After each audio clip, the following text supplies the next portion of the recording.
Praise the lord. దేవుని వాక్యం నుండి 2వ రాజుల గ్రంథము 19వ అధ్యాయము 34వ వచనము చదువుకుందాము.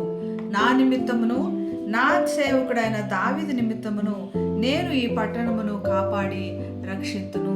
హిజ్కియా గురించి చాలా గొప్పగా మనము వర్ణించడం చూస్తాం. గొప్ప రాజుగా ఉన్నాడు. దేవునికి ఇష్టమైన జీవితం జీవించడానికి హిజ్కియా ప్రయత్నించినట్లుగా కూడా మనం చూస్తున్నాము. ఉన్నత బలిపీఠాలు నాశనం చేసి విగ్రహారాధనను తొలగించి తన ప్రజల్ని దేవుని వైపు తిప్పడానికి ఎంతో ప్రయత్నం చేసిన రాజు.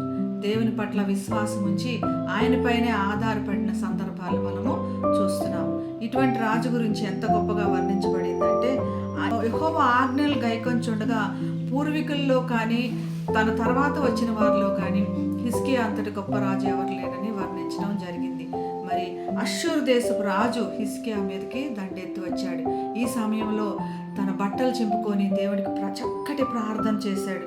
యెహోవా చెవి యొగ్గి ఆలకించుము, యెహోవా కన్నులు తెరిచి దృష్టించుము, జీవం గల దేవా నాకు సహాయం చేయి అని దేవుణ్ణి ప్రార్థించడం చూస్తున్నాం అనమాట. దేవుని ప్రార్థన చేయగానే ఒక అద్భుతము తన జీవితంలో మెరకలు చూసినట్లుగా కూడా మనం గమనిస్తాం. ఆ రాత్రికే దూత చేత 1,85,000 మందిని శత్రువుల్ని నాశనం చేసినట్లు మనం చూస్తాం. ఈరోజు పరిస్థితుల్లో మనం దేవుని మీద ఆధారపడితే తప్పకుండా దేవుడు అద్భుతాలు చేసేవాడు. ప్రార్థన చేసుకుందాం.